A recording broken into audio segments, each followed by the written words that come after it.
ሰላም ጤና ይስጥልን የተወደዳችሁ የኢትዮ ታይም ተከታታዮች፣ በእስር ላይ የሚገኙት ጋዜጠኛ አናንያ ሶሪና ኤልያስ ገብሩ ለተባበሩት መንግስታት ዋና ጸሐፊና በአፍሪካ ህብረት ለአሜሪካ አምባሳደር ደብዳቤ መጻፋቸው፣ በአዲስ አበባ 100 የሚጠጉ በአዲሱ የትራምፕ ትዕዛዝ ሳቢያ ከዩናይትድ ስቴትስ ተጭነው አዲስ አበባ ቦሌ መግባታቸው፣ እንዲሁም ዶናልድ ትራምፕ ከኢትዮጵያ ወደ ዩናይትድ ስቴትስ በጉብኝት ለሚገቡ 100 ግለሰቦች ብቻ ቪዛ እንዲሰጥ ትዕዛዝ አስተላለፈ በሚባለው በተለይ በማህበራዊ ሚዲያዎች የተላለፈው መረጃ በተመለከተ ዛሬ የምንዳስሳቸው አብይ ጉዳዮች ናቸው። በመጨረሻም ለአይን ጤንነት ጠቃሚ የሆኑ የምግብ አይነቶችን እንነግራችኋለን። አብሮነታችሁ ከኛ ጋር ይሁን።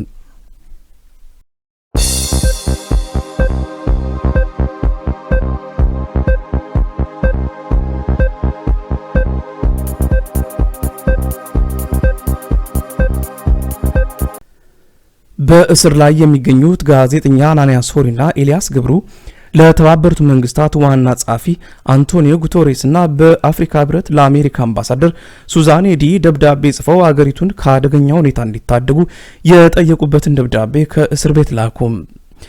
በደብዳቤያቸው ጋዜጠኞቹ በእስር ቤት ሰብአዊ መብታቸው መጣሱን፣ ያለ ፍርድ መታሰራቸውንና በአገሪቱ ያለው አፈናና ሁኔታዎች ወደ አደገኛ አቅጣጫ ሳይቀየር መፍትሄ እንዲያፈላልጉ በተዘዋዋሪ ጠይቀዋል። እንዲህ ሲሉ ተናግረው ነበር በደብዳቤያቸው።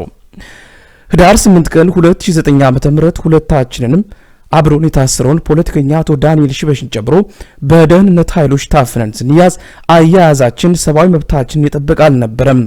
እስካሁንም በታሰርንባቸው 2 የፖሊስ ጣቢያ እስር ቤቶች ውስጥ ሰብአዊ መብታችን በአግባቡ አልተጠበቀልንም። ለ3 ቀናት ያህል ለብቻ ወይም በባዶ ቤት ጭምር ታስረን ነበር።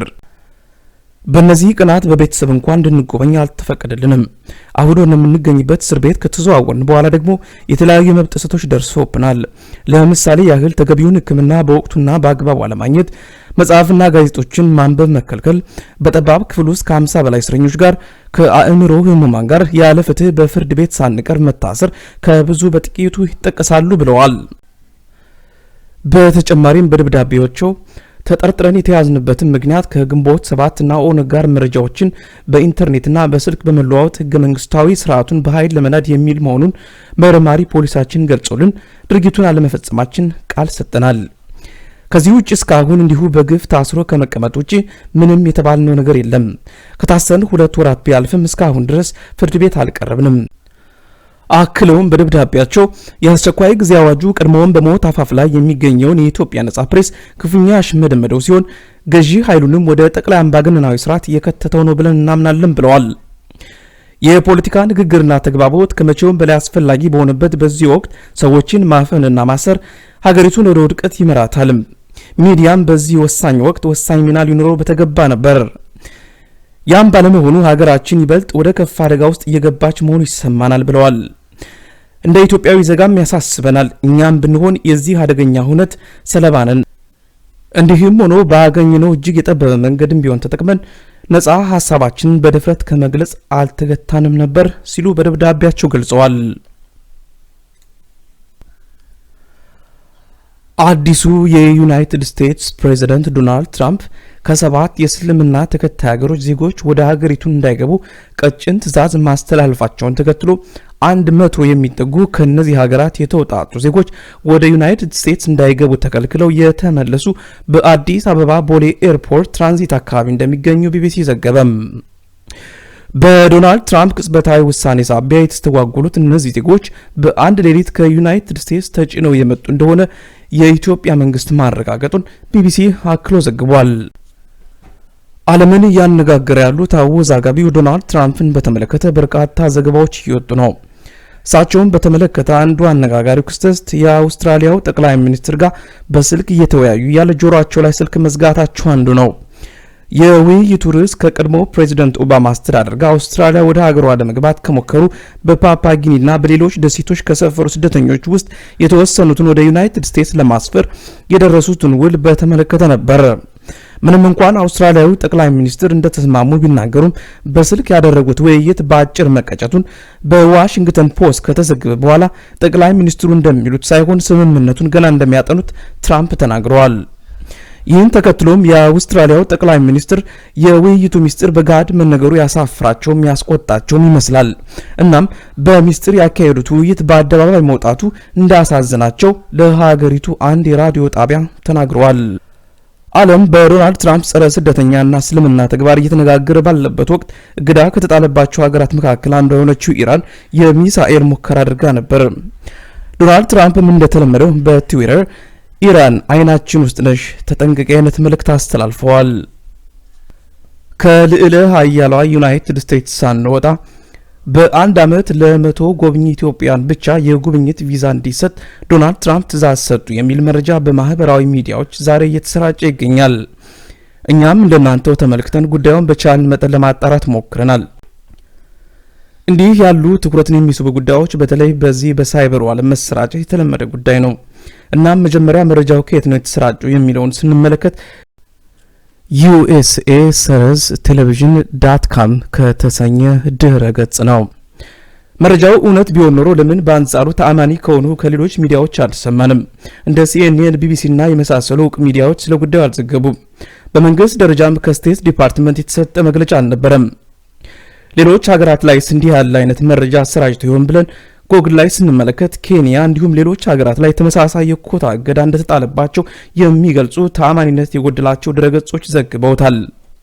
እንደምታውቁት የተሳሳተ መረጃ ወይም ፌክ ኒውስ ገንዘብ ለማግኘት ተብሎ የሰዎችን ትኩረት ለመሳብ የሚደረግ የሳይበሩ ዓለም ማጭበርበሪያ መንገድ ነው።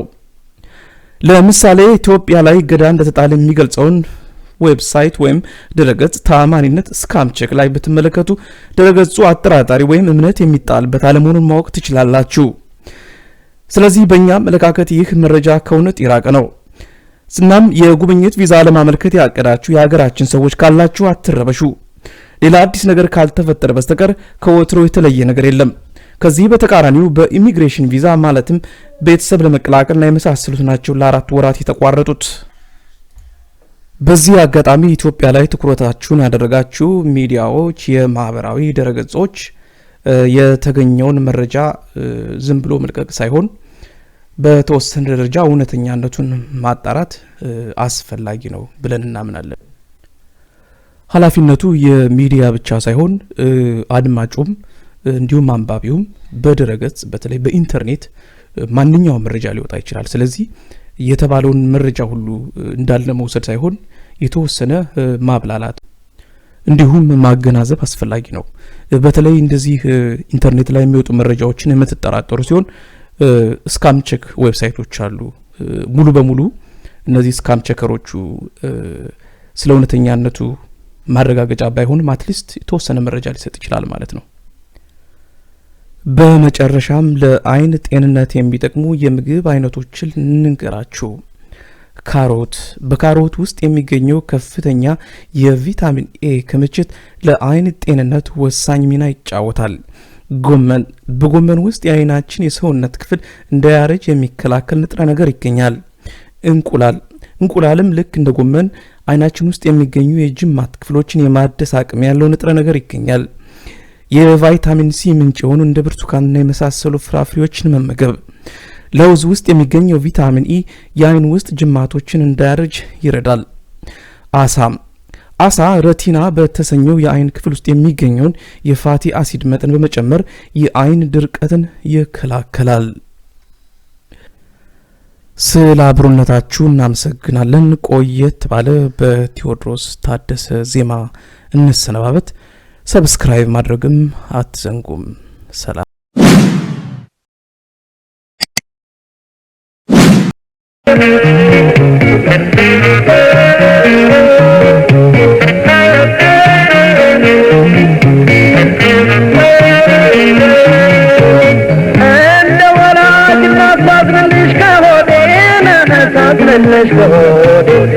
ሰውነትሽን ብለሽ አሞራ ሆንሽ እንዴ ሆዴ ነው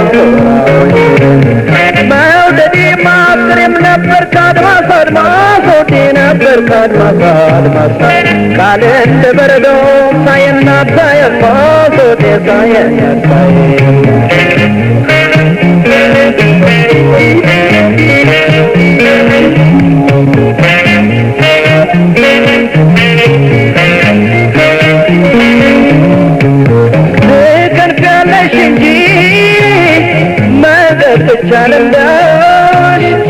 መቼም አትሰነብች ሁለት ቤት ወዳሽ አንቺ እንቅልፍ አክባሪ ገላሽ ሰንብቷል ለስንቱ ተረቶ በስንቱ በርትቷል በስንቱ በርትቷል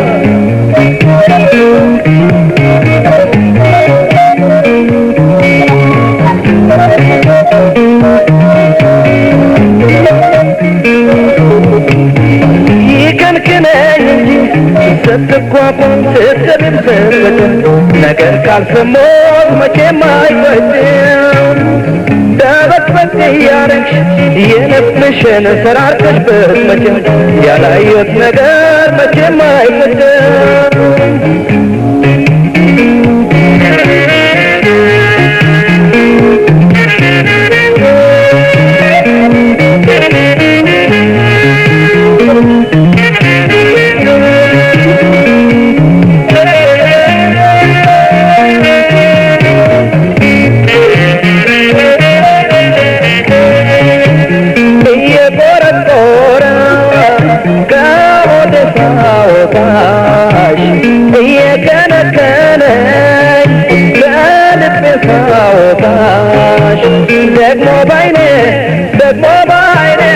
ደግሞ ባይኔ መጣ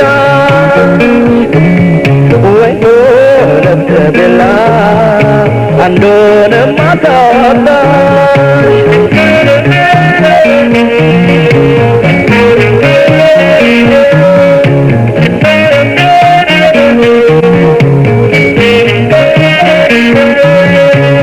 ዛይቶ ለመምጣት ውስጥ እንዳሻሽ ተራመድ ወዴን እንዳሻሽ ተራመድ ነበር የሰው ቤት የሰው ጓዳ ባትለም ዶዴ የሰው ጓዳ ባትለም ዛሬ ስሎሽት ነው እግርሽ ትረግጧል ወደ ነግርሽ ትረግጧል ያራዳው ገበያስ እንደምን ሰንብቷል ሆዴን እንደምን ሰንብቷል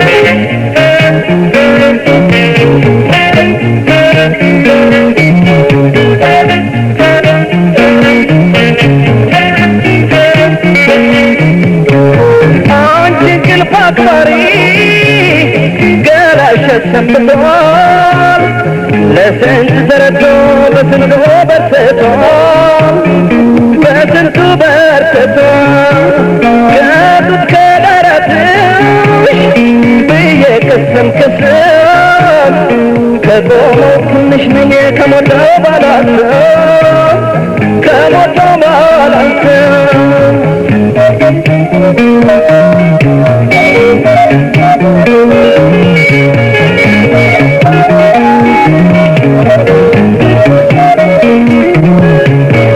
ይከንክነኝ እንጂ ስትቋቋይ ስትገቢም ስትወጭም ነገር ካልሰሞት መቼም አይቆጭም ደበቅበቅ እያረግሽ የለብሽን ሰራርተሽ ብትመጭም ያላየሁት ነገር መቼም አይቆጭም ይከንክነኝ እንጂ ስትቋቋይ ስትገቢም ስትወጭም ነገር ካልሰሞት መቼም አይቆጭም ደበቅበቅ እያረግሽ የለብሽን ሰራርተሽ ብትመጭም ያላየሁት ነገር መቼም አይቆጭም ደበቅበቅ እያረግሽ የለብሽን ሰራርተሽ ብትመጭም ያላየሁት ነገር መቼም አይቆጭም